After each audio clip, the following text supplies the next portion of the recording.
Saya tidak akan berpanjang lebar. Saya mencoba untuk sedikit mengelaborasi khusus di tahun 1997 dan 1998, ya, yang tadi telah dijelaskan, ya, secara detail. Tapi saya akan coba mencari beberapa hal yang merupakan substansi dari peristiwa itu.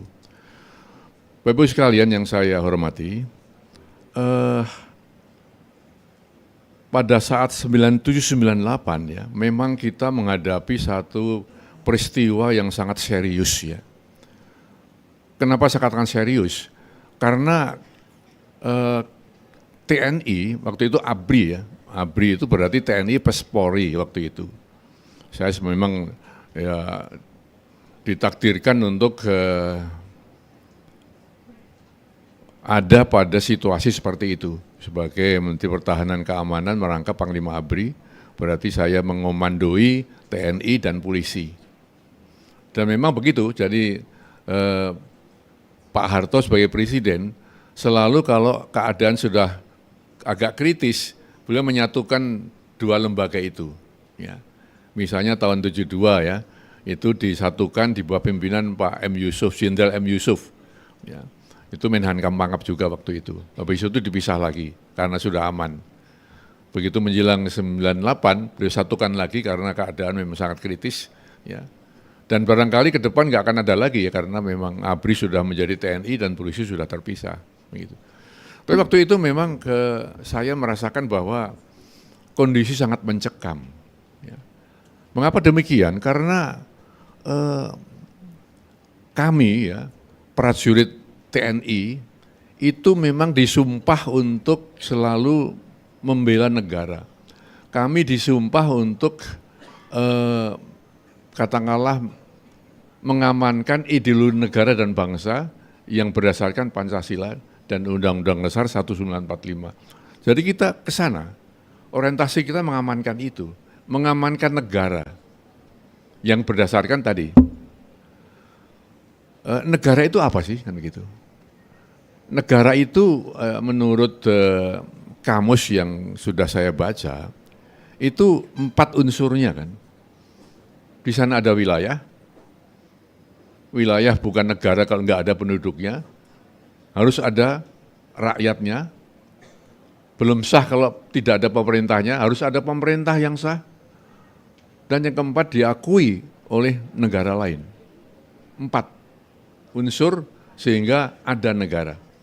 Nah saat itu, 2 dari unsur itu sedang berkelahi, sedang nggak cocok, sedang berkonflik. Antara si rakyat yang ingin perubahan, reformasi, dan si pemerintah ya, yang mempertahankan posisi pemerintah ya untuk tidak ada perubahan, orde baru. Nah, lalu bagaimana TNI ini? Waktu itu memang ya, mau tidak mau kita juga harus menanggung beban, karena waktu itu dari para mahasiswa menganggap bahwa TNI merupakan satu ya, alat ya dari orde baru untuk mempertahankan kekuasaan. Tapi tidak seperti itu Bapak sekalian. Saya menempatkan TNI betul-betul melihat bahwa kami harus mencoba untuk mengkompromikan kembali konflik antara rakyat dan pemerintah. Supaya tidak ada korban, tidak ada konflik yang berkepanjangan. Maka kemudian kami melakukan suatu proses reformasi internal ABRI dulu. Ya. Polisi saya pisahkan, saya keluarkan menjadi lembaga yang mandiri. Kemudian ABRI-nya ya, tinggal tanpa polisi menjadi TNI, Tentara Nasional Indonesia.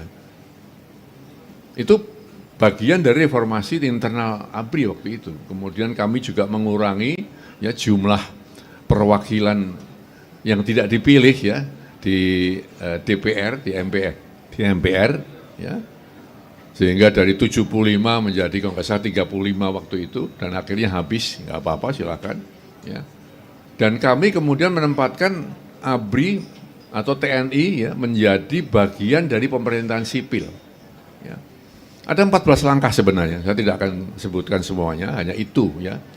untuk meyakinkan bahwa TNI atau ABRI ya, betul-betul tidak berpihak kepada siapapun, tidak membela siapapun, tapi justru ingin tadi mengkompromikan, mendamaikan yang berkonflik antara dua unsur negara tadi.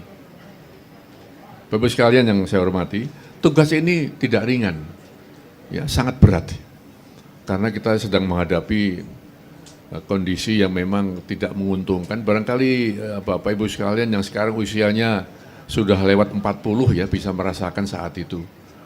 Adik-adik kita yang di bawah 40 yang masih anak-anak pasti nggak bisa ikut merasakan situasi 98 yang sangat mencekam, luar biasa beratnya.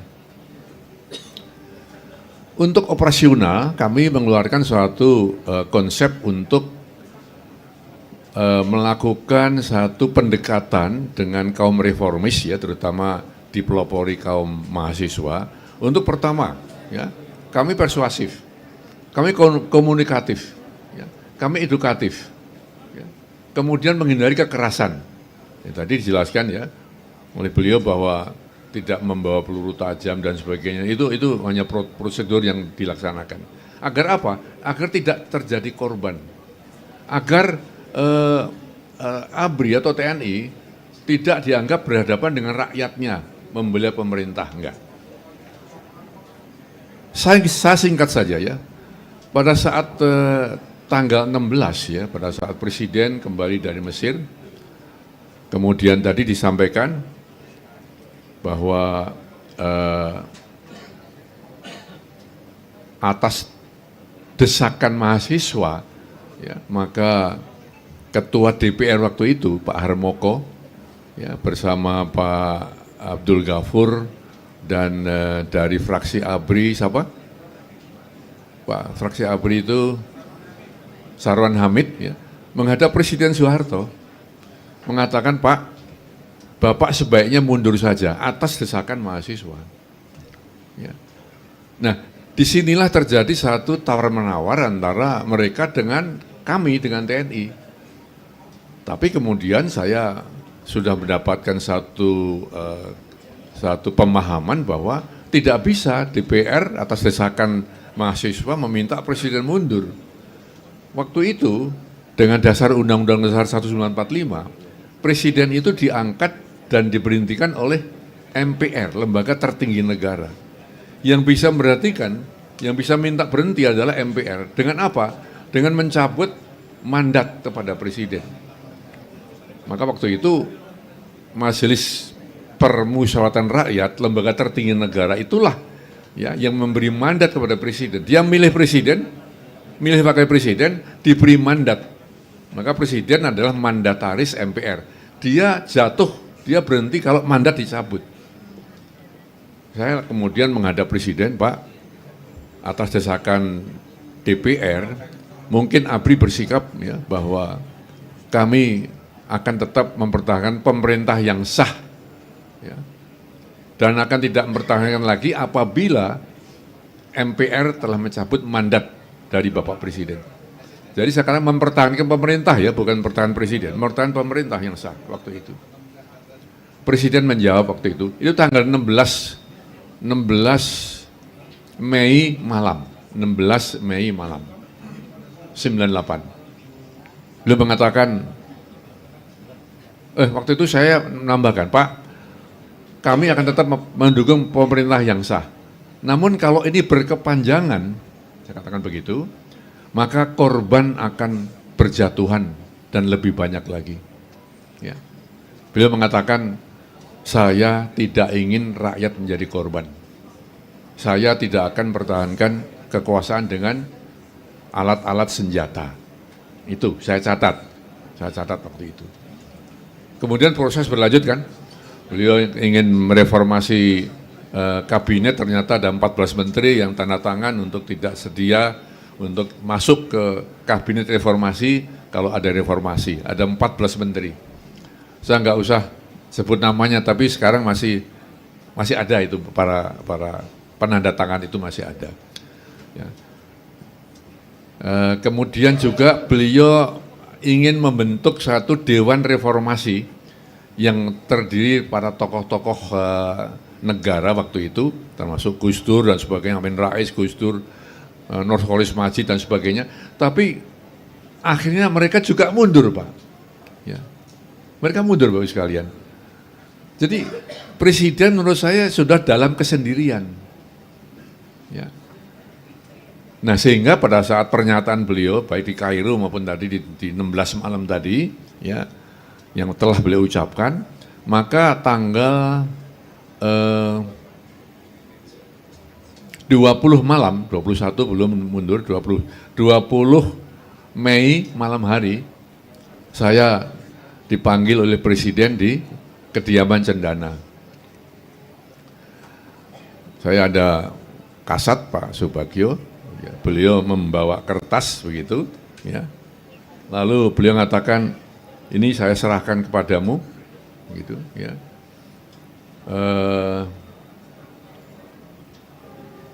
Istilahnya itu waktu itu keputusan presiden, jadi kepres nomor atau bukan keputusan, inpres, instruksi presiden nomor 16 ya gitu, ada nomornya. Saya serahkan kepadamu, kamu saya angkat menjadi, ya kecuali menjalankan pangap, saya angkat menjadi Panglima Komando Operasi Keamanan dan Keselamatan Negara. Ya. Nah tapi ada Pak, kata-kata yang saya waktu itu masih bingung ya, tidak terlalu paham, tapi akhirnya saya memahami ya. Pada saat itu saya nggak paham karena ada embel-embel, ya, surat ini kamu pakai boleh, tidak juga tidak apa-apa, begitu. Ya. Ya, kamu pakai boleh, tidak juga tidak apa-apa. Bapak Ibu sekalian, di militer nggak pernah ada perintah seperti itu, nggak pernah. Ini saya perintahkan, ya, laksanakan, siap laksanakan, kan begitu. Tapi begitu kamu laksanakan boleh, tidak juga nggak apa-apa. Saya mau terus bilang apa ini ya? Baik Pak, saya pelajari Pak, gitu aja. Saya bawa, saya baca. Perjalanan antar Cendana sampai ke Merdeka Barat, ya sudah ditunggu staf di sana, dan mereka tahu saya ada presiden. Ya. 10 menit saya baca. Jadi Inpres 16 itu memberikan keluasaan saya untuk membuat kebijakan tingkat nasional. Ya.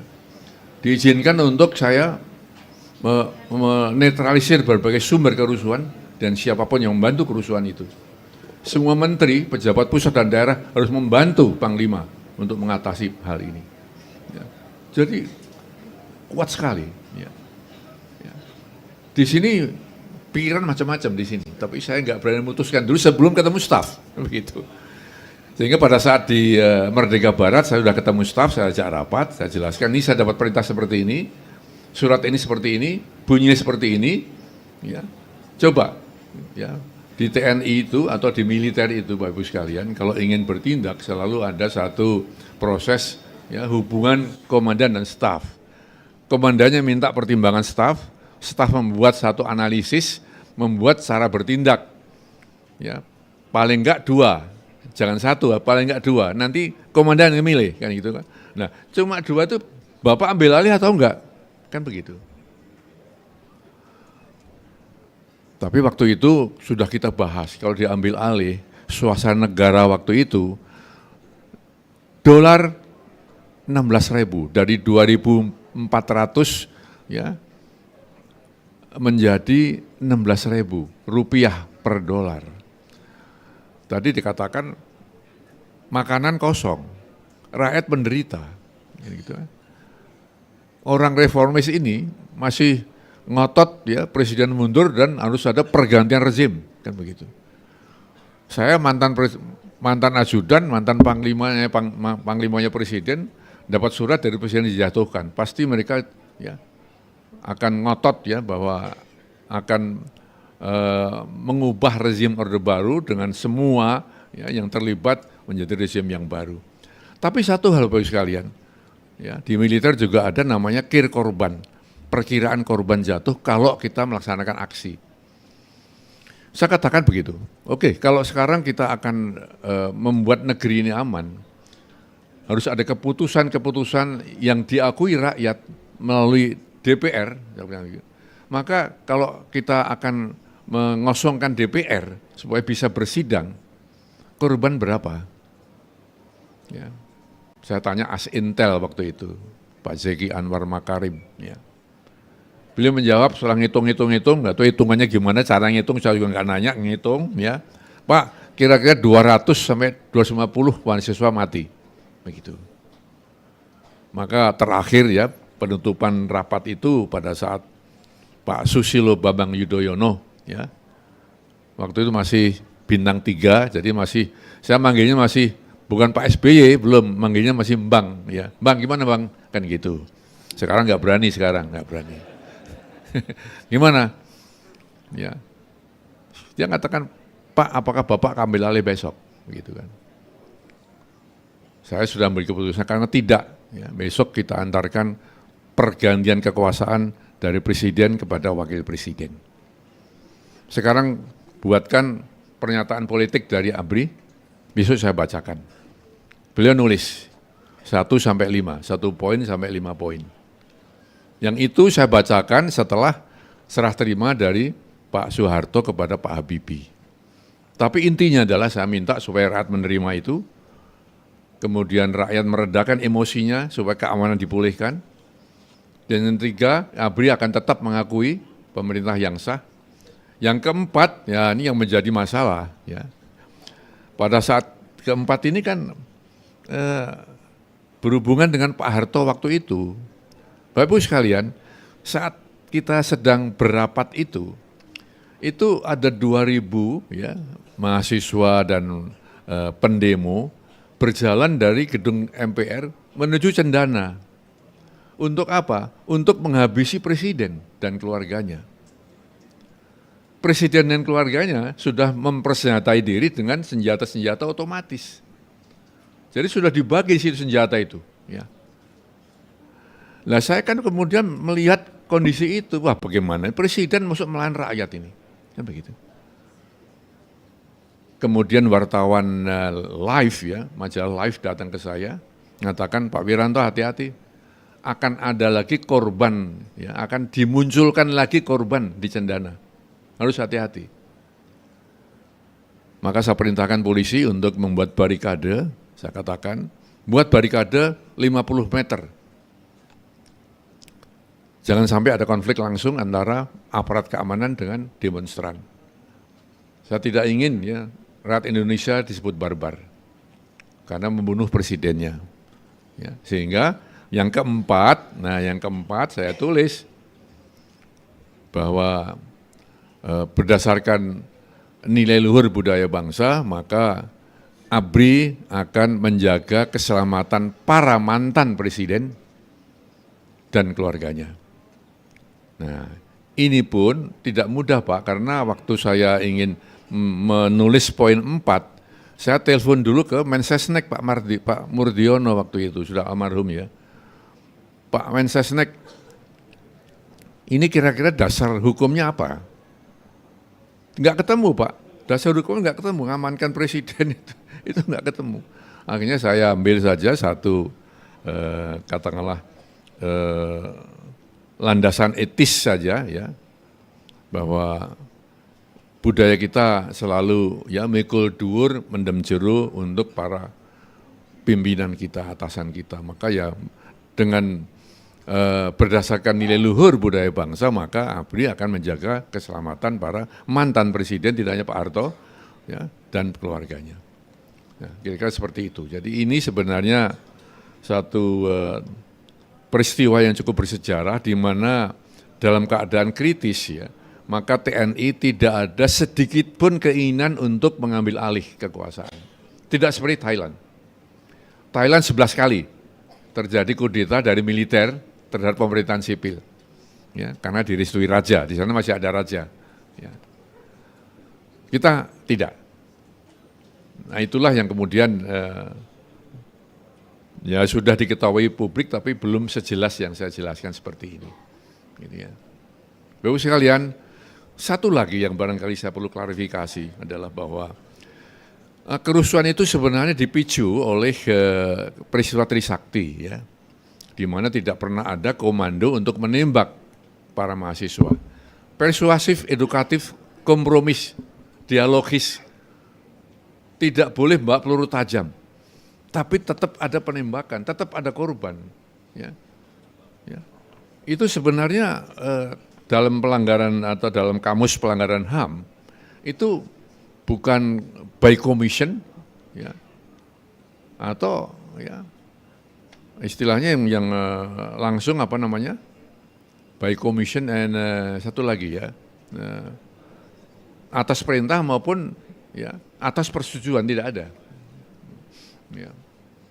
Jadi sebenarnya itu sudah di luar dari komando yang dikeluarkan oleh para prajurit, termasuk tadi sampaikan ya Pak Supanji tadi bahwa itu memang di luar kontrol para komandan. Tapi itu pun kami kemudian membuat satu proses hukum sehingga akhirnya ketahuan yang menembak itu siapa. Karena sebelumnya nggak ketahuan Pak, nggak ketahuan. Sulit sekali, keadaan crowded begitu.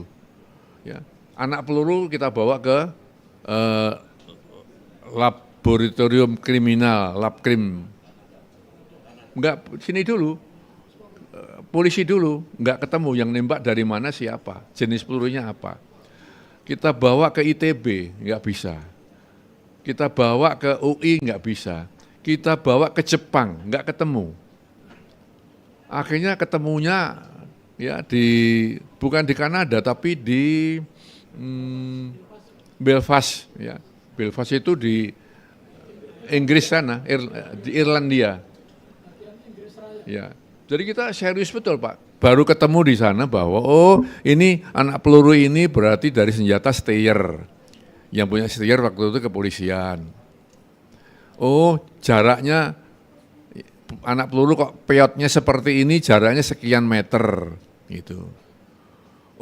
Peyotnya seperti ini, bersudut tembakan dari sana, ketemulah dari bukti-bukti itu, ketemulah penembak itu dari sana. Kemudian sudah kita hukum, bahkan sudah banyak yang meninggal sekarang ini dihukum. Ya. Tapi sampai sekarang masih ya, dituntut sebagai pelanggaran HAM yang belum selesai, kan itu ya. Sampai sekarang belum, masuk 7 pelanggaran HAM yang belum selesai, Trisakti. Ini yang barangkali saya perlu sampaikan supaya ya kita paham betul bahwa memang ada terus ya memelihara ini ya untuk mungkin di satu sisi untuk membuat kebanggaan apa namanya kelompok tertentu, tapi di sisi lain barangkali menimbulkan kegoncangan dan tidak ada satu ketenteraman begitu. Ya. Bapak sekalian yang saya hormati. Ada lagi satu hal barangkali yang tidak boleh saya lupakan karena ini juga masih terlalu sering untuk disampaikan ke publik bahwa pada saat Jakarta rusuh ya, Panglima sengaja mengosongkan Jakarta dari para pejabat-pejabat militer. Ada ya. Ada betul? Ada kan? Itu ada. Saat-saat terjadi kerusuhan, puncak kerusuhan, Panglima sengaja mengosongkan Jakarta dari para pejabat-pejabat militer. Bapak sekalian, saya sudah berkali-kali menjelaskan bahwa tanggal 14 pagi memang saya terbang ke Malang atas permintaan Pangkostrat waktu itu Pak Prabowo Subianto, Bintang 3, untuk saya sebagai irup serah terima PPRC, pasukan pemukul reaksi cepat ya, dari barat ke timur. Jadi Kostrat itu merupakan pasukan cadangan TNI yang dibagi dua, timur dan barat. Mengapa dibagi dua? Karena setiap saat siap bergerak untuk setengah tahun. Jadi prajuritnya pun harus dipondokkan di asrama-asrama, nggak boleh pulang, setiap saat harus bergerak. Kalau ada kerusuhan, ya, not more than 9, ya, tidak lebih dari 9 jam, ya, 9 hours, dia harus sampai ke tempat kerusuhan itu. Pakai apa? Diterjunkan, maka harus siap. Tapi kalau setahun siap terus, nanti kapan ketemu keluarga, maka setengah tahun ganti. Saya diminta jadi irup di Malang, 3 jam saja, terbang ke sana, balik lagi. Tapi isunya adalah bahwa Wiranto mengosongkan Jakarta dari para petinggi militer. Sejatinya komando itu sudah dibagi habis Bapak Ibu sekalian. luas Indonesia luar biasa, nggak mungkin Panglima sendiri mengomandoi wilayah yang luas seperti itu sehingga didelegasikan. Ya. Jadi delegation of authority-nya, tanggung jawabnya didelegasikan kepada para Pangdam dan Kapolda. Jakarta itu maksud dikendalikan oleh Pangdam dan Kapolda, sehingga saya tidak membawa Pangdam dan Kapolda sehingga tidak ngosongkan Jakarta, tetapi yang saya bawa hanya staf-staf saja untuk pergi ke Malang dan kembali lagi. Dan tanggal 14, jadi mengapa kerusuhan ya di Indonesia yang begitu hebat ya, ada satu national disorder yang begitu hebat, bisa selesai hanya 2 hari. Ya. Pertama ya karena ketegaran para anggota TNI dan polisi yang tidak tergiur untuk mengambil alih kekuasaan, satu. Yang kedua ya karena kecepatan bertindak ya dari para komandan di lapangan ya untuk menguasai situasi. Termasuk kebijakan saya ya tanggal 14, tanggal 13 meledak tapi bukan meledak. Tanggal 13 pemakaman mahasiswa Trisakti ya yang kemudian dipicu untuk meledakkan tanggal 14. Tanggal 14 siang mulai meledak ya. 15 pagi itu sudah terkendali. Memang orang agak heran kenapa bisa cepat seperti itu. Karena begini Pak, rasio aparat keamanan di Jakarta dengan penduduk yang waktu itu melakukan demo itu enggak seimbang. Rasionya aparat keamanan sangat kecil dibandingkan dengan yang melakukan demonstrasi besar, kerusuhan, demonstrasi, penjaraan, itu banyak sekali. Enggak cukup. Nah, sehingga pada saat rapat di Garnisun tanggal 14 sore, dikatakan oleh beliau tadi, itu memang kita, ya saya sekarang mengatakan untung-untungan.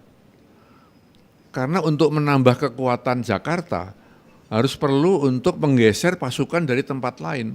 Sedangkan tempat lain juga ada kerusuhan, kan begitu? Iya Pak, di Semarang kerusuhan, Solo kerusuhan, Makassar, waktu Ujung Pandang kerusuhan, Medan kerusuhan, Palembang. Tapi saya tanya, Jawa Timur bagaimana? Pak relatif masih aman, relatif Pak ya. Jadi belum rusuh, relatif masih aman. Berapa kekuatan di sana? Ada marinir, ada kostrat. Saya katakan pindahkan kekuatan dari Jawa Timur malam ini juga. Jadi itu perintah saya 14 malam. Sampai besok ke Jakarta, subuh sudah di sini dan amankan Jakarta. Pakai airlift, pinjam Garuda, pakai pesawat Hercules, semua kerahkan. Sehingga semalam itu Bapak Ibu sekalian, ya, Bandara Halim Perdana Kusuma sangat sibuk ya karena ya, airlift dari pesawat terbang yang kita kerahkan untuk mengamankan Jakarta. Dan alhamdulillah 15 pagi Jakarta dapat dikuasai karena pasukan ya, sudah cukup banyak ya untuk menguasai berbagai tempat-tempat kritis yang terjadi kerusuhan seperti itu. Baiklah, ini saya kira ya, hal-hal yang perlu saya tambahkan. Saya Cynthia Rompas. Saksikan program-program Kompas TV melalui siaran digital, pay TV, dan media streaming lainnya. Kompas TV, independen, terpercaya.